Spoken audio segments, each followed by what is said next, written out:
चलो भाई, बातें बंद कर दो और इधर ध्यान दो। आप लोगों ने इंटीग्रेशन कैसे पढ़ी थी? सबसे पहले इंटीग्रेशन हम किन की करते हैं? किसकी होती है इंटीग्रेशन? फंक्शंस की। हाँ, इंटीग्रैंड की। ठीक है, इंटीग्रैंड किसको बोलते हैं? वो फंक्शन जिसकी इंटीग्रेशन करनी होती है। इंटीग्रेशन किसकी होती है? इंटीग्रेशन किसकी होती है? फंक्शंस की। इंटीग्रेट किसको करते हैं? फंक्शंस को। उन फंक्शंस को करते हैं जो किसी के क्या होते हैं? डेरिवेटिव्स होते हैं। क्या हो गया? इंटीग्रेट किन फंक्शंस को करते हैं? जो किसी के डेरिवेटिव होते हैं। जब मैंने इंटीग्रेशन स्टार्टिंग में पढ़ाई थी, मैंने कहा था मान लो एक फंक्शन है f x equals to sine x. अब साइन एक्स को आपने कॉस एक्स में कन्वर्ट करना है, तो आप कहोगे भैया इसको डिफरेंशिएट कर दो, एफ डैश एक्स कर दो, आ जाएगा डेरिवेटिव। तो साइन एक्स का डेरिवेटिव, साइन एक्स एक फंक्शन था एक्स का, मतलब उसमें वेरिएबल या इनपुट एक्स था। जैसे ही मैंने उसे डिफरेंशिएट किया, एक नया फंक्शन आया, इस फंक्शन का नाम पड़ गया एफ डैश एक्स और वैल्यू क्या आ गई? Cos x. तो अगर साइन एक्स को कॉस एक्स कन्वर्ट करना है, हम डिफरेंशिएट कर देते थे। अगर वापस कॉस एक्स से साइन एक्स पे आना है तो हम क्या करते थे? कॉस एक्स की इंटीग्रेशन करते थे, क्या आ जाता था? Sine x. यानी कि देखो, इसकी डिफरेंशिएशन करेंगे ये आएगा, तो ये डेरिवेटिव का आंसर है। फिर इसकी इंटीग्रेशन करेंगे तो ये आएगा। मतलब इंटीग्रेशन भी किसकी होती है? फंक्शंस की। और वो फंक्शन जो होते हैं वो किसी ना किसी के क्या होते हैं? डेरिवेटिव। हमें यही पता लगाना होता है वो किसके डेरिवेटिव्स हैं। ये हम पढ़ते थे इनडेफिनेट इंटीग्रल्स में, जो अभी तक पढ़ा है। जितने भी हमने क्वेश्चंस किए हैं, इंटीग्रेट करके लास्ट में आंसर एक्स की टर्म्स में आता था या नहीं आता था? अगर फंक्शन जिसको इंटीग्रेट कर रहे हैं, जैसे इसको इंटीग्रेट करेंगे, इसमें वेरिएबल कौन सा है? एक्स। इंटीग्रेट करके जो फाइनली आंसर छोड़ते थे, चाहे तुम जैसे मर्जी करो, फाइनल आंसर भी उसी वेरिएबल एक्स में आता था। मतलब फंक्शंस की इंटीग्रेशन क्या देती है? एक फंक्शन ही देती है वापस। ये फंक्शन है, इसका डेरिवेटिव अगर ये आ रहा है, ये एक फंक्शन है, इसका इंटीग्रल क्या आएगा? दोबारा ये फंक्शन ही आएगा in case of indefinite integral. लेकिन डेफिनेट इंटीग्रल में ऐसा नहीं होता, समझना ध्यान से। डेफिनेट इंटीग्रल में क्या होता है, मेरी बात को ध्यान से सुनो। जैसे अब ये फंक्शन है f x equals to cos x ले लेते हैं। ये किसका डेरिवेटिव है? इसका। ठीक है, पहले मैंने इसको, चलो इसको जी एक्स बोल दो, कोई बात नहीं। ये मैंने फंक्शन ले लिया g x equals to cos x. अब मैं तुम्हें कह रहा हूं कि इंटीग्रेट करो कॉस एक्स को, क्या लिखोगे? साइन एक्स प्लस सी। ये तो हो गया इंडेफिनेट इंटीग्रल। अगर मैं यहां पे लिख दूं ना, 0 से, फॉर एग्जांपल मैं लिख दिया पाई बाय 2, 0 से पाई बाय 2 लिख दिया मैंने, तो यहां पे फंक्शन नहीं आएगा। फिर ये बन गया डेफिनेट इंटीग्रल। डेफिनेट क्यों बन गया? मैंने इंटीग्रेशन के ऊपर ना, इसको बोलते हैं लोअर लिमिट, इसको बोलते हैं अपर लिमिट। इंटीग्रेशन के साइन के ऊपर मैंने क्या लगा दी? लोअर लिमिट और अपर लिमिट। और इंटीग्रेट कर किसको रहे हैं? कॉस एक्स को इंटीग्रेट कर रहे हैं। तो जब कॉस एक्स को इंटीग्रेट करेंगे, ये लोअर लिमिट रखेंगे, अपर लिमिट रखेंगे, यहां पे फंक्शन नहीं मिलेगा कभी भी, हमें यहां पे एक नंबर मिलेगा।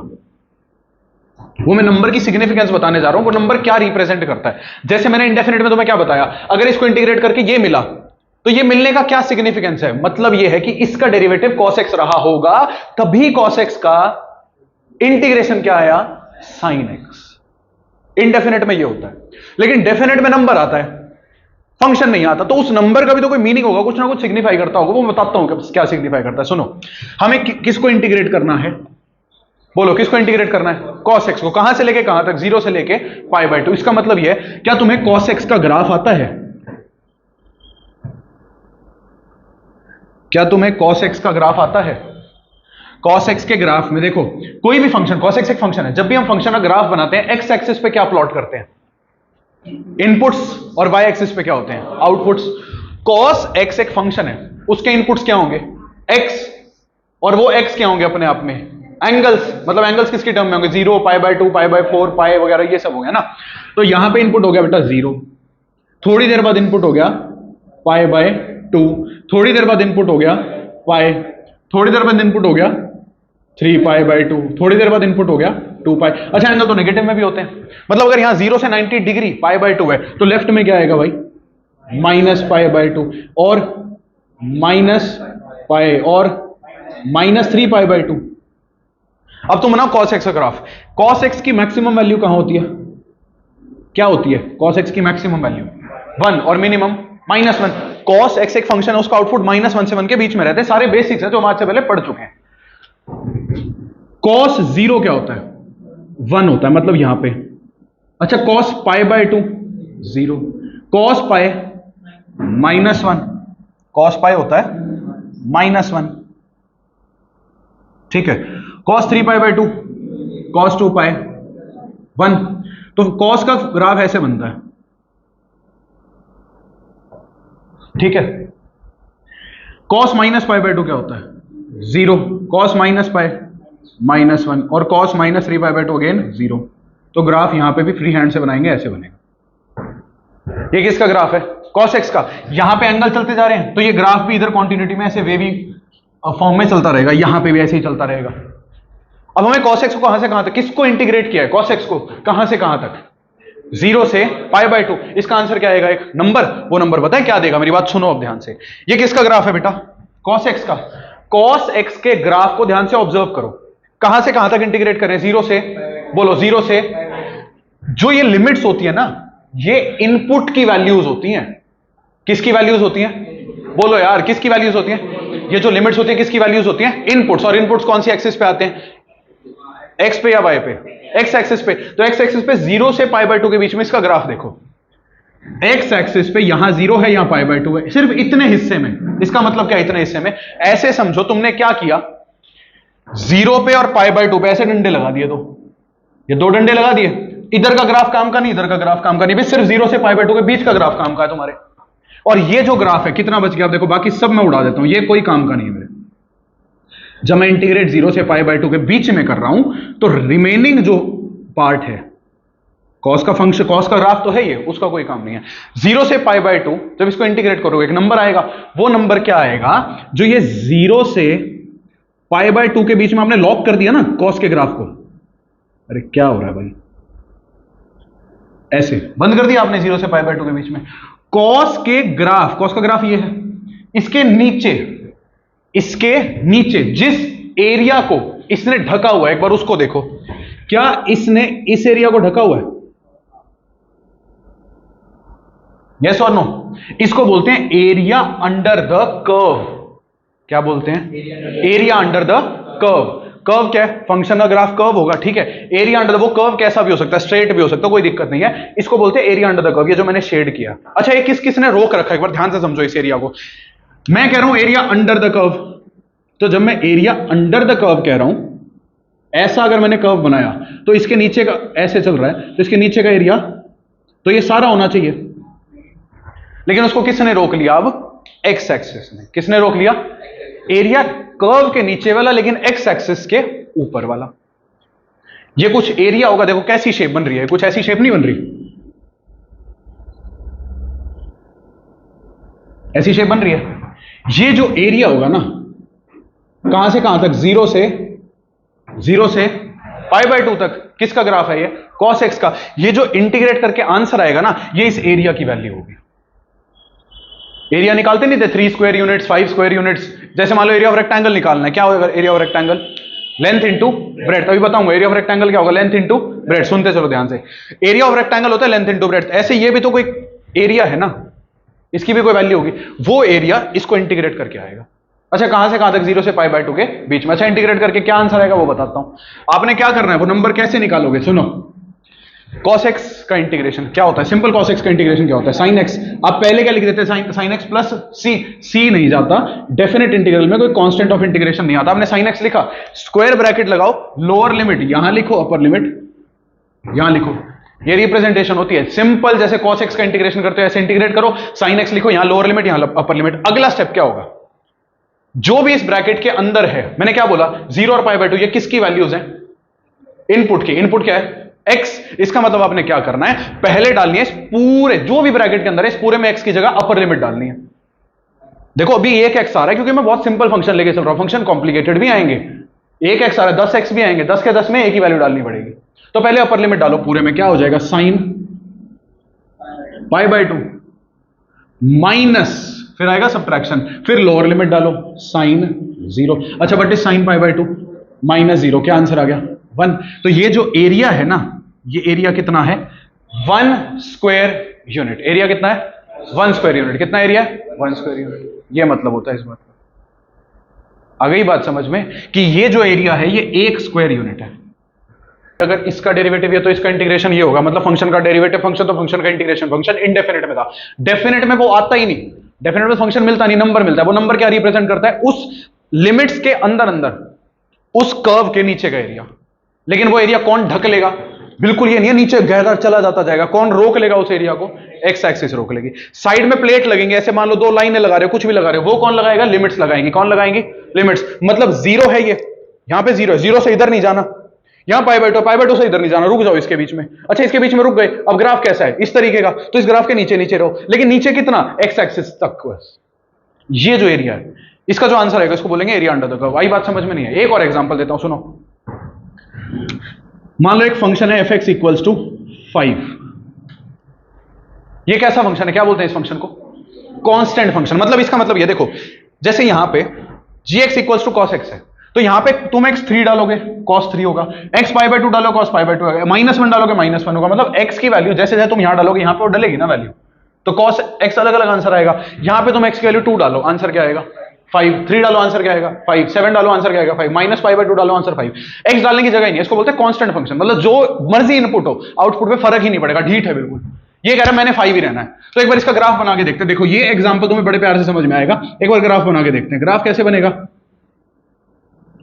1 2 3 4 5। अब सुनो क्या हुआ? Input 0 output, input 1 output, input 2 output, input x axis पे और आउटपुट y एक्सिस पे, input 3 output, input 4 output. Ultimately क्या होगा? देखो सारे डॉट्स ऐसे ही तो लगेंगे क्योंकि इन सब पे आउटपुट क्या आ रहा है? इनपुट जो मर्जी हो। और एक बात बताओ, क्या मैंने 0 और 1 ही लिए हैं बस इनपुट? इसके बीच के सारे रियल नंबर इंक्लूड हो गए तो ग्राफ ऐसे, ये डॉट ऐसे लगते जाएंगे कॉन्टिन्यूटी में, तो ऐसा ग्राफ बनेगा। देखते जाना, अब तुम्हें बड़े प्यार से समझ में आएगा। अब मैं ये फंक्शन है fx, मैं इसको इंटीग्रेट करता हूं कहां से कहां तक? fx फंक्शन है 5, मैं इसको इंटीग्रेट करता हूं 5 को कहां से कहां तक? 0 से, मान लो मैंने कहां तक इंटीग्रेट किया? इसको 4 तक इंटीग्रेट किया। 0 से कहां तक इंटीग्रेट किया? 4 तक। इसका मतलब क्या है? ये ग्राफ है, x एक्सिस पे यहां 0 है, 1 2 3 4, यहां 4 है। मतलब इसको कौन कौन रोकेगा? 0 और 4 इसे रोकने वाले हैं। इनके बीच में कर्व के नीचे x एक्सिस के ऊपर कौन सा एरिया है? ये वाला। अच्छा बताना एक बार, इसका एरिया अंडर द कर्व कितना होगा? ये सिंपल क्या है? एक रेक्टेंगल, रेक्टेंगल का एरिया कितना होता है? Length into breadth. What is the length of this rectangle? 4। Breadth कितनी थी? 5। 4 × 5, आंसर क्या आना चाहिए? 20। लाके दिखाते हैं, देखो 20। कहां से कहां तक इंटीग्रेट कर रहे हो आप? 0 से 4 तक। किसको इंटीग्रेट कर रहे हो? 5 को। 5 का इंटीग्रेशन बताओ क्या होता है? 5x, 4 और यहां पे 0।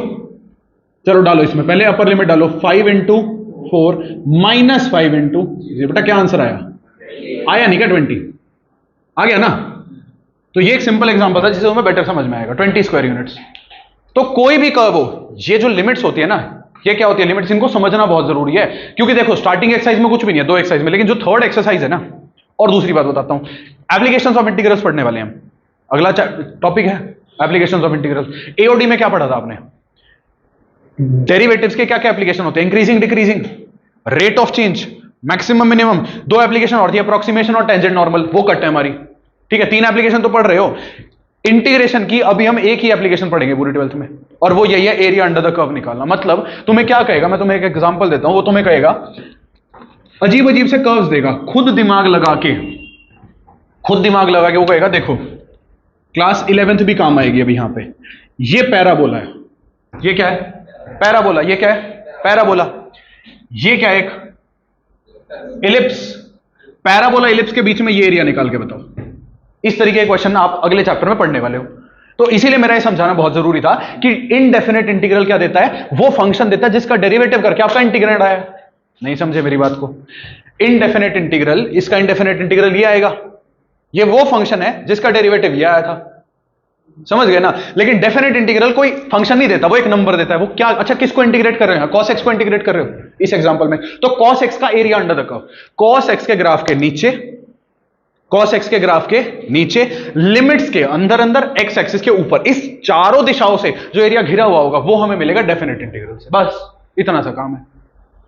निकालने का तरीका मैं तुम्हें बता चुका हूं, पूरे में अपर लिमिट डालो, सिंपल इंटीग्रेट करो, पूरे में अपर लिमिट माइनस पूरे में लोअर लिमिट, इतनी सी बात है बस। एक्सरसाइज 7.9 होगी आपकी ओल्ड बुक की, ठीक है, क्योंकि 7.8 कट है और न्यू बुक में होगी ये 7.8, उसमें अपडेटेड है। क्वेश्चन नंबर 1 है, आपको इंटीग्रेट करना है, किसको इंटीग्रेट करना है, x प्लस 1 को इंटीग्रेट करना है x के रिस्पेक्ट में, और लिमिट दे रखी है -1 से 1। अभी हम सिंपल इंटीग्रेशन करेंगे, धीरे धीरे स्टेप आगे बढ़ेंगे, फिर हम सब्स्टिट्यूशन सीखेंगे। सब्स्टिट्यूशन सीखिए ना तुम्हें इनडेफिनेट में, वो सब्स्टिट्यूशन डेफिनेट में थोड़ा सा अलग बिहेव करती है, बस थोड़ा सा, वो सीखेंगे। उसको सीखने के बाद प्रॉपर्टीज पे आएंगे, प्रॉपर्टीज का मिसलेनियस करेंगे, चैप्टर खत्म हो जाएगा। ध्यान से समझ के चलना। चलो देखो फटाफट, इसको इंटीग्रेट करना है। आप सिंपली x प्लस 1 को इंटीग्रेट करके मुझे आंसर बता दो क्या आता है। x का इंटीग्रल x² बाय 2 और 1 का इंटीग्रल x। यहां पे इतना लिखने के बाद प्लस सी लगाने की आदत छोड़ देना, यहां लोअर लिमिट और यहां अपर लिमिट। अब क्या करेंगे, पूरे फंक्शन में 24 स्क्वायर ब्रैकेट के अंदर है, पूरे में अपर लिमिट डाल दो। पहले क्या आएगा भाई, 1² बाय 2 प्लस 1, x की जगह पे 1, फिर आएगा माइनस, माइनस क्या आएगा, ब्रैकेट लगा लेना, माइनस इसमें डालो -1 का, बेटा x का स्क्वायर करना, x की वैल्यू -1 है तो होल स्क्वायर आएगा, -1 का whole square divided by 2 plus -1, sorry only -1, और ये खत्म बात। तो ये मैंने ब्रैकेट क्यों लगाया, अरे क्योंकि जब माइनस करना था इसको पूरे को माइनस करना है, और इसमें दो क्वांटिटीज है तो ब्रैकेट लगाना पड़ेगा। अब इसको सॉल्व करना है, बस बताओ, 1² बाय 2, 1/2 प्लस 1, -1 का स्क्वायर, -1 का स्क्वायर 1, तो ये क्या हो गया, -1/2, ओके, प्लस माइनस, ब्रैकेट खुलने से पहले क्या है माइनस, ब्रैकेट ओपन होते क्या हो जाएगा, +1, +1/2 -1/2 कैंसिल, आंसर क्या आ गया 2। नहीं समझे मेरी बात, कोई डाउट, ठीक है। अब इसका ग्राफ दिखाता हूं, सुनो सुनो तुम्हें ग्राफ कैसा हुआ ये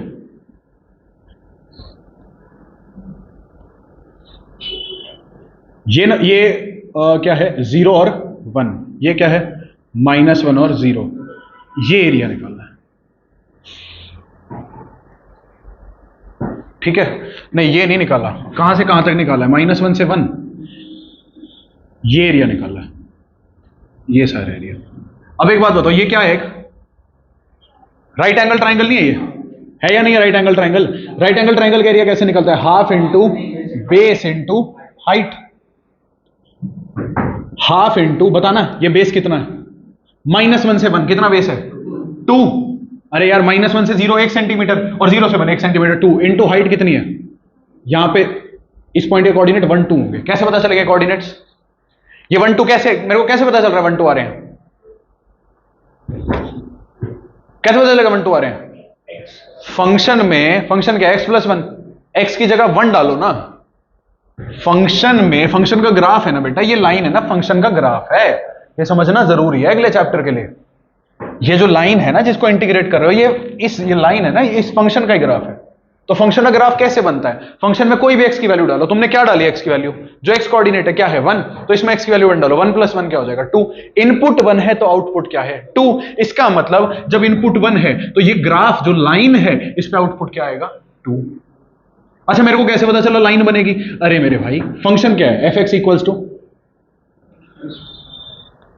x प्लस 1, fx को क्या लिख सकते हो y equals to x plus 1, इसको इधर लेके जाओ, 1 को इधर लेके जाओ, x माइनस वाई क्या हो गया, किसकी इक्वेशन होती है, लाइन की, तो ये लाइन ही तो बनेगी, हाँ बिल्कुल ऐसे बनेगी। मेरे को पहले पता था, देख सुन मेरी बात, मैंने क्या डाला इसमें 0, दिमाग में कर लिया, 0 डाला क्या आया 1, तो मेरे को पता था 0 1, ये रहा ना, देख ये 0 1 ही तो है, लाई कर रहा है इसके ऊपर। फिर मैंने वैल्यू एक और भी डाली थी कि यहां पे देखो -1 डालो, -1 + 1 0, तो x -1 डालने पे -1 + 1 आउटपुट क्या आ रहा है 0, तो मेरे को पता था -1 0 भी इस पे लाई करेगा, मैंने बना दिया। अगर आप दोनों 2 पॉइंट ही तो चाहिए होते हैं, 0 1 और -1 0, बस बना दी लाइन। फिर मैंने देखा -1 से 1 तक डेफिनेट इंटीग्रल निकालना है, तो मैंने -1 पे ऐसे हाथ एक कोणी रखी, 1 पे एक कोणी रखी, इसके बीच में ग्राफ के नीचे निकाल दिया एरिया जितना भी आ रहा है, समझ गए, बस ये करना। अब एक्सरसाइज के एक क्वेश्चन मैंने करा दिया, फर्स्ट 12 क्वेश्चंस, 12 है, 12th इंक्लूडेड है नहीं है, हाँ, एक्सरसाइज के फर्स्ट 12 क्वेश्चंस अभी करो सॉल्व। क्वेश्चन नंबर 4 है, जैसे इंटीग्रेट करना है sin 2x को 0 से π/4 के बीच में, ठीक है। तो sin 2x का इंटीग्रल क्या होगा, minus cos 2x divided by 2, फिर लिमिट्स डाल देंगे 0 से π/4। दो ऑप्शंस है, इधर देख लो, तुम्हारे लिए समझा रहा हूं। दो ऑप्शंस है, पहला ऑप्शन आप डायरेक्ट लिमिट पुट कर सकते हो यहां पे, upper limit minus lower limit. Second option is minus और यहां पे 2 डिवाइड हो रहा है, ये अगर तुम्हें लग रहा है कैलकुलेशन में तुम्हारी प्रॉब्लम क्रिएट कर सकते हैं। जितना भी इंटीग्रेशन के अंदर आ रहा है, क्या 2 पूरे के नीचे है, कॉमन निकाल सकते हैं। क्या माइनस पूरे के आगे है, कॉमन निकाल सकते हैं। तो हम इसको ऐसे लिख सकते हैं, -1/2 बाहर आ जाएगा कॉमन, ठीक है। लिमिट किस पे यार, लिमिट तो वैसे भी सिर्फ x वाली टर्म्स में लगानी है, cos 2x 0 से π/4, ऐसे भी कर सकते हो और ये हेल्प करेगा तुम्हारी आगे जाके। सिंपल वाले में तो कोई बहुत ज्यादा फर्क नहीं पड़ेगा, लेकिन जब कॉम्प्लिकेटेड चीजें आएंगी, माइनस वाली टर्म्स बाहर निकालना या फिर कॉमन बाहर निकालना अगर मल्टीप्लिकेशन डिवीजन में हेल्प करेगा। तो यहां पे वैल्यू पुट कर दो, -1/2 cos 2 × π/4 minus cos 2 × 0 0, -1/2 cos π/2 is 2 × π/4 π/2, cos π/2 0, minus cos 0 -1, 0 -1 -1, -1 × -1/2 +1/2। इधर देखो, कुछ नया बताना है अब जो अब तक आपने नहीं किया है, इधर ध्यान दो। क्वेश्चन नंबर 13, इंटीग्रेट करना है 2 से लेके 3 के बीच में, किसको, x/x² + 1। तो ऑब्वियसली क्या करोगे यहां पे, पुट x² + 1 = t। x² का डेरिवेटिव 2x और 1 का डेरिवेटिव साथ में क्या आएगा, = dt। लेकिन न्यूमरेटर में क्या नहीं है, 2, तो x dx क्या आएगा, dt/2। तो I क्या हो जाएगा, 1/2 बाहर, x dx हो गया भाई dt/t, 2 से 3। क्यों गलत है, सुनो, आपने यहां पे फंक्शन किसका था, x का, तो ये लिमिट किसकी थी, 2 से 3, उसी फंक्शन की x की लिमिट्स थी। आपने फंक्शन को किस में कन्वर्ट कर दिया, कंप्लीटली नए फंक्शन में, तो लिमिट चेंज होती है यहां पे। मैंने यही कहा था, हम इंटीग्रेशन सीखेंगे इनडेफिनेट में, सॉरी डेफिनेट में, सब्स्टिट्यूशन के केस में। तो जब भी, याद रखना मेरी बात को, जब भी आप सब्स्टिट्यूशन मेथड लगाओगे, जब भी सब्स्टिट्यूशन मेथड लगाओगे डेफिनेट इंटीग्रल्स में, चेंज ऑफ लिमिट होगा। अब चेंज ऑफ लिमिट कैसे होगा, यहां 2 और 3 नहीं आएगा, कैसे चेंज ऑफ लिमिट होगा, देखो ध्यान से। तुमने जहां पे सब्स्टिट्यूशन किया, मेरी बात समझ लो ध्यान से, जहां सब्स्टिट्यूशन किया वहां ये देखो, x की वैल्यू की स्टार्टिंग कहां से करनी थी, एरिया अंडर द कर्व कहां से निकालना है, 2 से लेकर 3 के बीच में। तो जब अब आपने इसको कन्वर्ट किस में कर दिया, t में, तो जब x 2 है, x जिस टाइम पे 2 है, उस टाइम पे t क्या है ये पता लगाओ।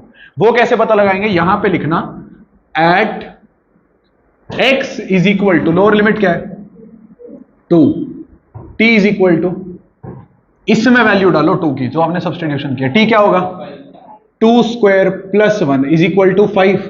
अच्छा, x = 2, लोअर लिमिट थी अपर लिमिट थी, जब फंक्शन x का था लोअर लिमिट x की वैल्यू थी जो कि 2 थी, फंक्शन t का हो गया उस टाइम पे जब x 2 है, t की वैल्यू क्या आ गई 5, ये लोअर लिमिट में चेंज हो जाएगी 2 की जगह। और एट x = 3, जब x 3 है, फंक्शन आपने किस में कन्वर्ट कर दिया, t में, तो t की वैल्यू आपने जहां सब्स्टिट्यूट किया वहां से निकालो।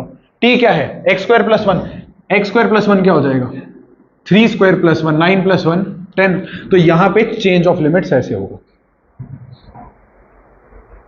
इसके बाद इंटीग्रेट करो, अब क्या आएगा, 1/2 log mod t, 1/2 बाहर रहेगा, 10 और 5, तो आंसर क्या आएगा, 1/2 log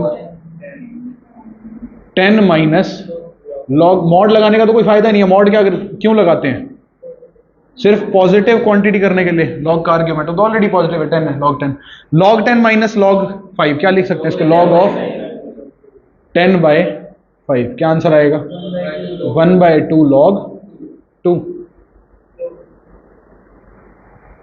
तो जब भी आप डेफिनेट इंटीग्रल में सब्स्टिट्यूट करोगे चेंज ऑफ लिमिट्स होगा। चेंज ऑफ लिमिट्स कैसे होगा, जहां पे आपने सब्स्टिट्यूशन की है वहां पहले डालो लोअर लिमिट, जहां अपने सब्स्टिट्यूशन की है, यहां की है सब्स्टिट्यूशन, x की लोअर लिमिट क्या है 2, इसके अंदर डालो 2 स्क्वायर प्लस 1, क्या आया t, क्या आया t, 2 स्क्वायर प्लस 1 5 आया। तो यहां पे जैसे आपने dt बाई टी किया 5 रखो 2 की जगह, 2 की जगह पे 5 रख दो। और जब यहां पे x की वैल्यू 3 है, अपर लिमिट 3 स्क्वायर प्लस 1 क्या हो गया 10 हो गया, तो अपर लिमिट 10। अब इसको इंटीग्रेट करो, समझ गए। जब भी सब्स्टिट्यूशन करनी है चेंज ऑफ लिमिट्स होगा। अच्छा एक इंपॉर्टेंट बात, मैंने तुम्हें यह बताया था कि अगर ऐसा क्वेश्चन आए, इनडेफिनेट में बताया था, इधर देख लो गलती हो गई है, आदत पड़ चुकी है तुम्हें। अगर इनडेफिनेट में ऐसा क्वेश्चन आए तो आप क्या कर सकते हो, देखो नीचे क्या x square plus 1, x square plus 1 का डेरिवेटिव क्या होगा 2x, ऊपर 2 से मल्टीप्लाई और 2 से डिवाइड, यहां पे लिमिट्स क्या है 2 और 3, यहां पे क्या है फंक्शन, ऊपर उसका क्या है डेरिवेटिव। तो क्या करोगे इसको 1/2 log mod x square plus 1, यही होता है, नीचे फंक्शन ऊपर उसका डेरिवेटिव log mod fx हो जाता है। लिमिट्स क्या रहेंगी 3 से 2। तो जब ये शॉर्टकट लगाओगे, ना कि integral of f dash x divided by fx dx, तो इसका आंसर क्या आता है log mod fx। तो मैंने तुम्हें कहा ये सब्स्टिट्यूशन से ही तो आया ना, तो अगर यहां पे लिमिट a से b है ना, तो यहां लिमिट चेंज मत करना, लिमिट वही रखना a से b। तो ये शॉर्टकट लगा सकते हैं with the same limits, limit change नहीं होगी, आंसर सेम आएगा। ठीक है, नीचे फंक्शन ऊपर उसका डेरिवेटिव, यही स्क्वायर रूट में भी होल्ड करेगा कि अगर नीचे रूट fx है ऊपर उसका डेरिवेटिव है तो log नहीं आएगा 2 रूट आएगा, है ना। इंटीग्रल ऑफ, अगर ऊपर फंक्शन का डेरिवेटिव है नीचे फंक्शन का स्क्वायर रूट है, तो आंसर क्या आएगा 2 रूट fx। लिमिट वही होंगी, अगर मान लो यहां पे लिमिट a टू b है तो यहां पे लिमिट्स a टू b होंगी, चेंज नहीं होंगी। तो ये दोनों shortcuts with the same limits you can apply any time substitution के। लेकिन अगर आप सब्स्टिट्यूशन t के रिस्पेक्ट में करके दिखा रहे हो तो चेंज ऑफ लिमिट्स करना पड़ेगा, एल्स आंसर गलत आ जाएगा। इसको याद रखना, कल इसी को आगे कंटिन्यू करेंगे।